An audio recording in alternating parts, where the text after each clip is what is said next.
Hi, and welcome back to Making Space to Make. This is week 6, and we're starting part 2 of our series, Workspace Setup. For the past 5 weeks, we've been working on our foundations, understanding your sewing practice, defining your standards, and dealing with unfinished projects. Now, we are diving into the actual physical space where you sew. Today, we're talking about our cutting tables, and let's be so real here. Cutting tables are clutter magnets. They just are. Any flat surface naturally attracts stuff, and our cutting tables are unfortunately no exception. Don't stress though, because with a few habit and mindset changes, your cutting table can work for you instead of against you. My cutting table philosophy is pretty simple, if not a little bit silly. Anything can visit, but nothing should stay. This week, we're going to figure out how to make that happen in your space.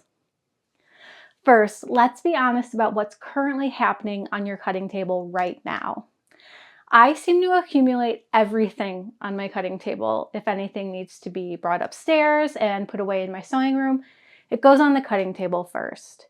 In progress projects get assembled there, I wind yarn there, I block my knitting projects there, I even film there. If you name it, it ends up on my cutting table. Flat surfaces attract clutter because they're convenient, and this is completely normal. We want to give that clutter all a proper home so that it can visit the cutting table during projects, but not move in permanently, enabling you to reliably use your table. Our goal here is simple. In theory, your cutting table's default state should either be in use or empty. When you're actively working, it's in use, and when you're not, we want it clear and ready for the next project. Before we dive in, I want to mention that we'll be talking much more about cutting table furniture options and specific setup ideas in week 8. Today, we're focusing on working with what you currently have and taking the first steps to set up boundaries for whatever systems you're currently using. The cutting table I have now is made from an assortment of IKEA pieces, and it's at standing height, which works really well for me. In the past, I've had an industrial cutting table. I've also used a dining height table with sort of a storage box built on top to bring it up to standing height. I've cut at a regular dining room table, and of course, the trusty old floor. If you are thinking about buying or building a cutting table, think about the height that works for your body. Standing height is generally more comfortable for cutting, but you might need to adjust it based on your own height if possible. A lot of you are using dining tables, and that can absolutely work great. If the height isn't quite right for cutting and you aren't comfortable bending for longer periods, you can get bed risers for under the table legs. Just keep in mind that you'll probably need 2 people to lift the table and put it on the risers. For protecting the table surface, cutting mats are going to be your BFF. This way you won't damage your table's finish with your scissors or pins. You can even get custom size mats made. I have one that is the full size of my cutting table, and it's really great, even when I'm not cutting with a rotary cutter.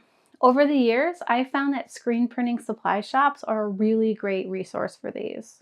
Now, for those of you who are cutting on the floor, that can absolutely work well, but cutting mats will probably make things easier for you in this case. They protect your floors from scissors and rotary cutters, they give you a surface you can pin into, and they can make pinning more accurate than working directly on hardwood or carpet. If you do decide to use cutting mats, I want you to think about the sizing before purchasing. You'll likely want something that's at least half the width of your fabric folded, and that's usually about 27 inches for most garment fabrics. So a total cutting area of about 30 by 40 to 50 inches works really well for most projects. As far as the configuration, you can get one large mat or slide multiple mats together. While a single mat sounds really nice, keep in mind that smaller mats are actually easier to store if you don't have a dedicated sewing space. I recommend checking the length of the pattern pieces on some of your most used patterns to get a sense of what might work best for you. In addition to mats, I think a kneeling pad is essential for comfort. I'm talking about those foam rectangles that are often sold for gardening.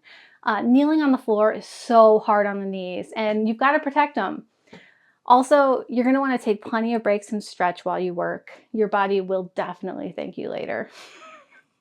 As I mentioned earlier, my approach to my cutting table is that anything can visit, but nothing should stay permanently. When I need to wind yarn, I take out my Swift and ball winder, I wind the yarn, and then I put them back in their designated homes. Projects can live on the table from cutting through finishing, but once I'm done, everything gets cleared off and put away. This really helps to prevent the endless accumulation that makes your cutting table unusable. As I mentioned in the first video, my natural state is chaos, so this is really important to me being able to work. The table stays functional because I'm not letting random stuff take up permanent residence. The key to making this work is that everything needs a designated home. Once you assign homes to your tools and supplies, they can visit other areas of your sewing space during projects, but they must return home when the project is finished. The worst offenders for me, as far as items overstaying their welcome, are fabrics, scraps, and, of course, unfinished projects. These are the things that really want to live on your cutting table forever, so you need to be especially intentional about moving them along. Nobody likes a guest who overstays their welcome. Clearing your table after each project is a lot like exercise. You might not want to do it, I rarely do, especially when you're tired, but you're always glad you did it afterwards. You've got to exercise your organizational muscle. When I am tempted to leave something on the table, I tell myself I am not taking this mess into the next day. I want to wake up with a clear table and a fresh start. For me, it is worth the few minutes it takes to put things away, even though it never feels like it will be in the moment. If you're in a shared space where you can't leave projects on the table between sewing sessions, you need a good system for storing everything together. And again, we're going to talk about this further in future episodes, but I want to touch on it right here a little bit. I have personally used a few different approaches based on what my space looked like at the time. Sometimes I put everything in a gallon-sized Ziploc bag. It is simple, but it works really well for a large variety of project sizes. I prefer the freezer version with this slider. They're a little thicker than the regular ones. I've had this set for probably 8-ish years at this point, and somehow they just keep on keeping on.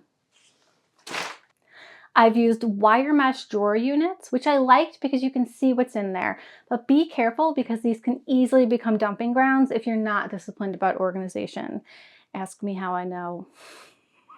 I have also used hanging closet organizers like this when I was short on space in my sewing room, but had closet space for vertical storage. This was nice because the projects were easily accessible, but also tucked away from sight.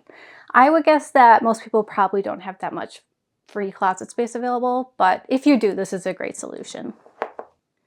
Right now, I have a small flat file type drawer system where I can pop projects I'm working on. The drawers pull all the way out so I can easily see what I've got going on in there, and I can make sure nothing gets stuck in the back.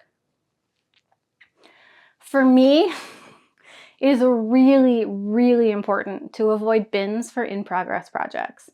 Once something gets shoved in a bin, chances are it is not coming out anytime soon, no matter how good my intentions are, and I promise my intentions are always good. It's just a huge no for me. Whatever system you choose, make sure everything for each project stays together. This makes setup faster and cleanup easier. You want to minimize the friction between the idea of sewing and actually being able to start sewing. All right, so this week I want you to tackle your cutting table, but we're going to be realistic about this. Start by cleaning everything off your table. As you move things, notice where they came from originally. Put items back where you found them, but make a mental note about whether their current home is working or if it could be improved. We'll be talking about storage solutions in future weeks, so you don't have to solve everything or even anything right now.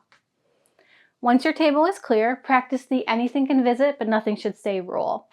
Use your table for a project, then clear it completely when you're done.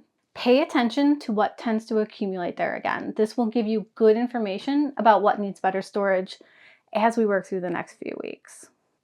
Your cutting table can absolutely work for you instead of just creating a headache and mess, no matter your setup. This is the reason that I've really focused on creating systems that we can actually maintain with this series.